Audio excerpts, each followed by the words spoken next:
Asyhadu an la ilaha illallah wahdahu la syarika lah wa asyhadu anna Muhammadan abduhu wa rasuluh la nabiyya ba'dah.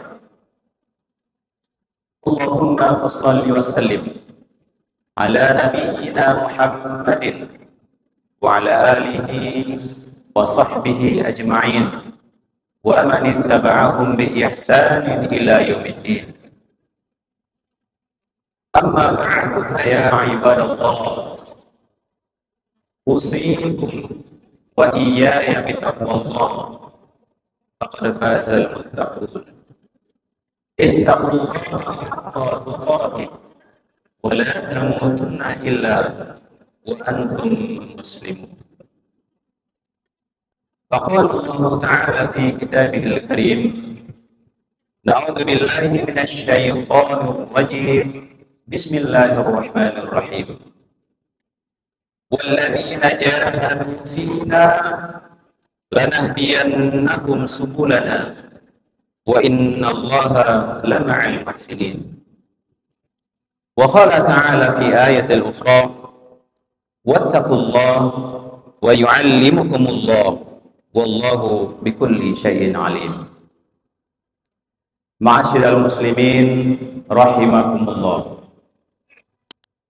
Kita bersyukur kepada Allah Subhanahu wa taala karena Allah Subhanahu wa taala telah memberikan kemudahan kepada kita untuk hadir di masjid ini dalam rangka melaksanakan kewajiban usbu'iyah kita, kewajiban mingguan kita, yaitu melaksanakan sholat Jumat.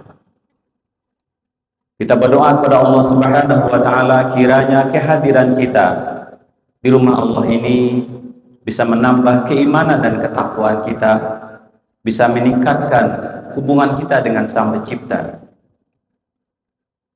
Salawat dan salam mari kita doakan kepada Allah Subhanahu wa taala kiranya disampaikan buat Rasulullah Muhammad sallallahu alaihi wasallam, Nabi kita, Rasul kita, pemimpin kita, uswatun hasanah, yang namanya selalu kita baca dalam sholat-sholat kita, yang namanya selalu dikumandangkan para mu'azzin di seluruh dunia sampai hari kiamat, yang namanya selalu dibaca para khatib di seluruh dunia.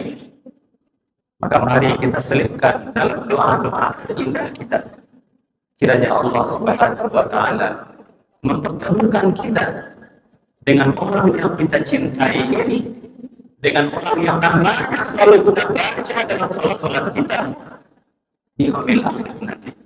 Amin ya rabbal alamin. Ma'asyiral muslimin rahimakumullah.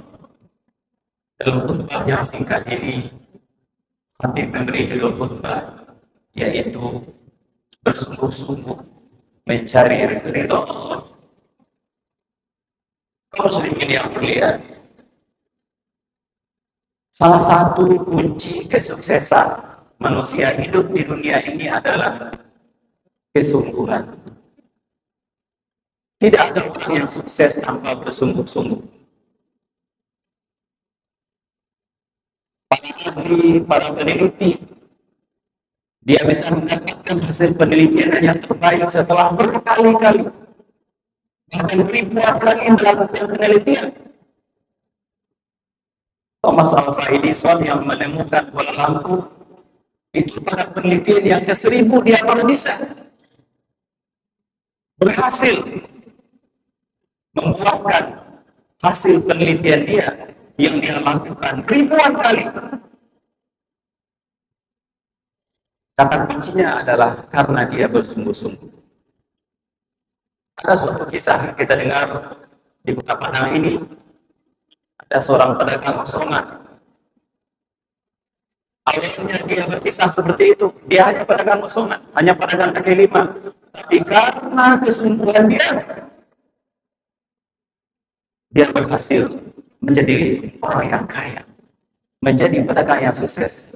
Lagi-lagi kata kuncinya adalah kesungguhan.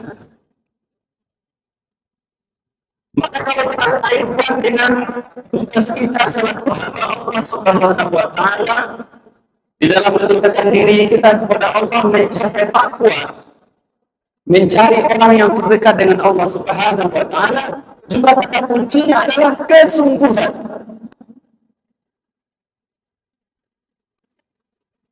Buktikan kesungguhan kita, kaum muslimin yang dirahmati Allah Subhanahu wa Ta'ala. Namun ternyata kaum muslimin yang mulia, sebahagian kita hanya bersungguh-sungguh untuk urusan dunia. Tidak tahu siang, tidak tahu malam, tidak tahu hujan, tidak tahu panas. Bersungguh-sungguh betul untuk dunia. Tapi untuk akhiratnya, semuanya judulnya adalah ala kadar.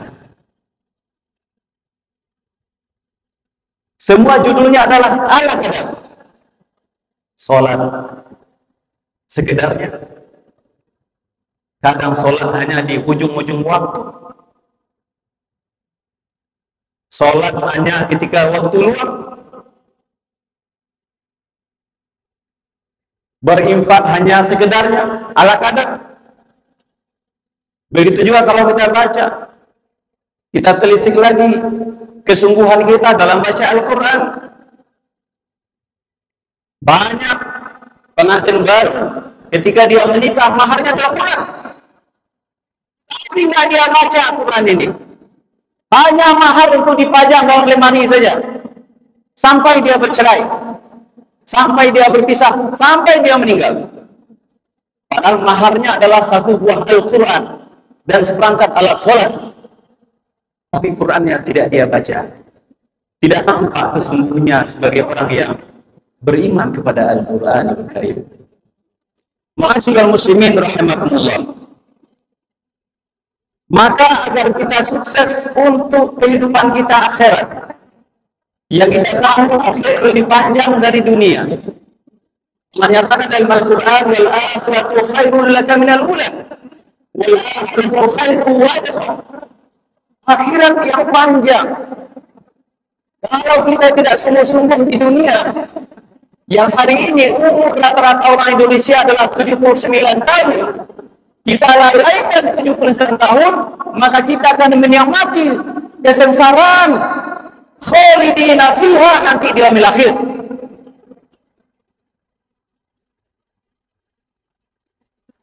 Maka muslimin yang mulia, tidak ada kata lain hari ini. Mumpung kita juga di awal tahun baru 1446 Hijriah, harus kita evaluasi ibadah-ibadah kita. Kita evaluasi ketakwaan kita. Kita evaluasi amal-amal kita. Sudahkah kita termasuk orang yang dikategorikan oleh Allah sebagai orang yang bersungguh-sungguh?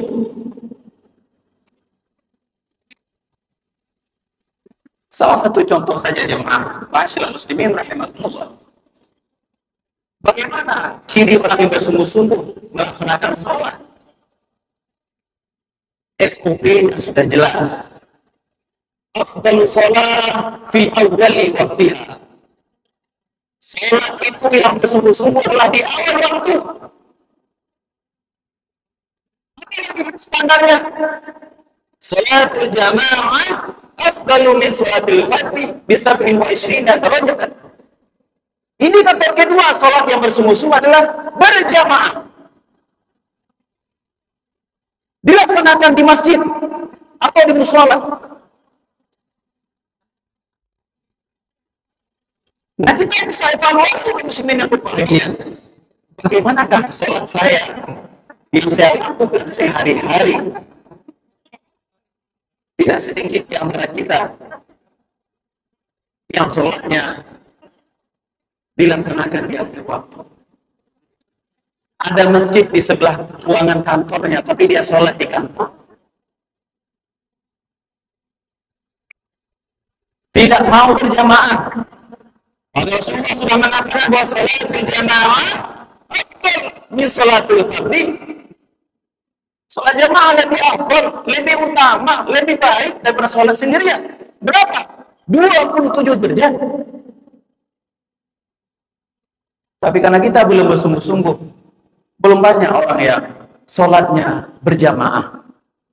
Di banyak masjid kaum muslimin yang mulia, sholat subuh hanya sekitar 10 orang atau belasan orang.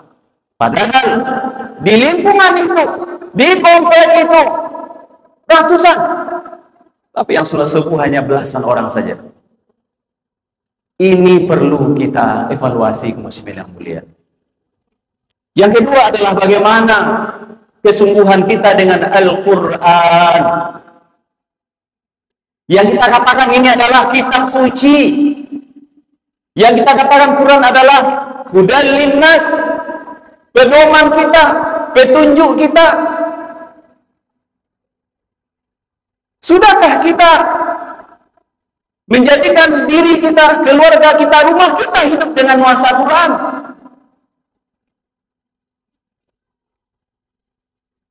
Tidak sedikit di antara kaum muslimin yang dekat dengan Quran hanya ketika Ramadan saja.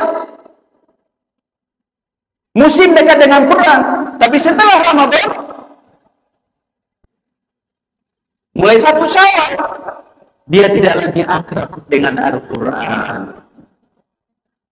Sudah jarang baca Al-Quran. Bagaimana nanti ini kita bertanggung jawab dan di hadapan Allah Subhanahu wa Ta'ala yang kita katakan pedoman hidup, tapi nggak kita baca-baca lagi.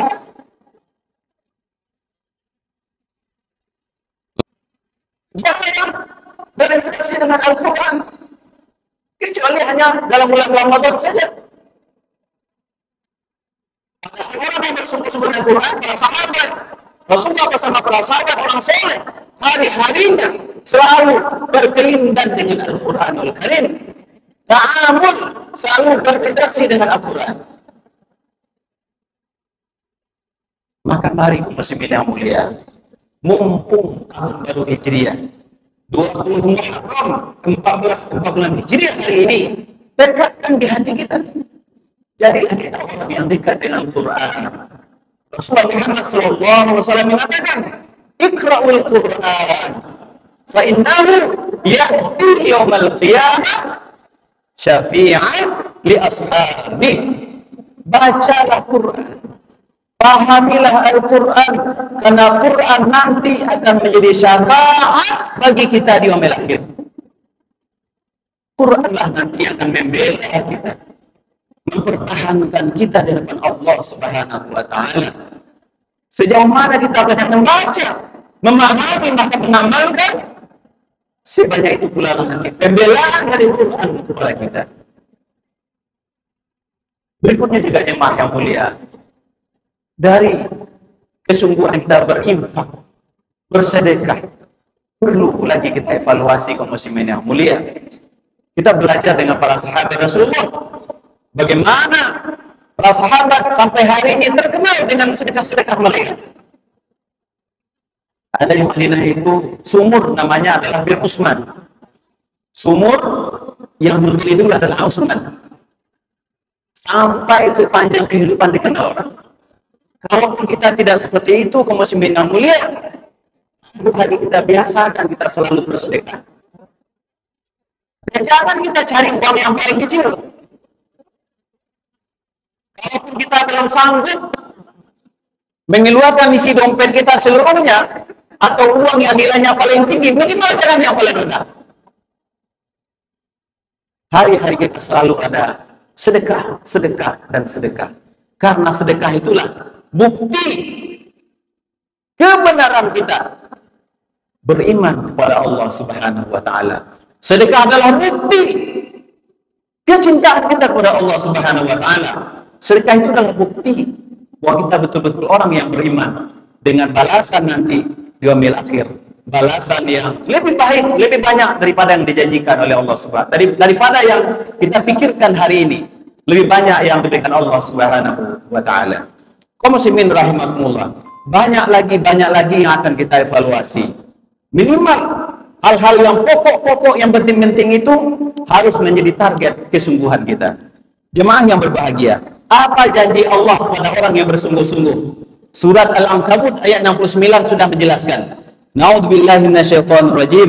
Walladzina jahadu fina lanahdiyannahum subulana wa innallaha lama'al muhsinin. Dan orang-orang yang bersungguh-sungguh di jalan kami, bersungguh-sungguh dia salat, bersungguh-sungguh dia puasa, bersungguh-sungguh dia bersedekah, bersungguh-sungguh dia berjihad, bersungguh-sungguh dia membaca Al-Quran, bersungguh-sungguh dia menjaga dirinya dari maksiat. Lanahdiyannahum subulana, pasti kata Allah, kami akan tunjukkan jalan-jalan kami. Wa inna Allaha lama'al muhsinin, dan sesungguhnya Allah bersama orang-orang yang muhsinin, orang-orang yang berbuat baik. Kaum muslimin yang berbahagia, di dalam ayat Allah juga sudah berjanji kepada kita, kalau kita bersungguh-sungguh bertakwa, bersungguh-sungguh melaksanakan ketaatan kepada Allah, bersungguh-sungguh meninggalkan maksiat kepada Allah Subhanahu wa taala, Allah berjanji akan mengajarkan kita, menunjukkan kepada kita mana-mana kenikmatan kita dalam beribadah. Allah akan tunjukkan.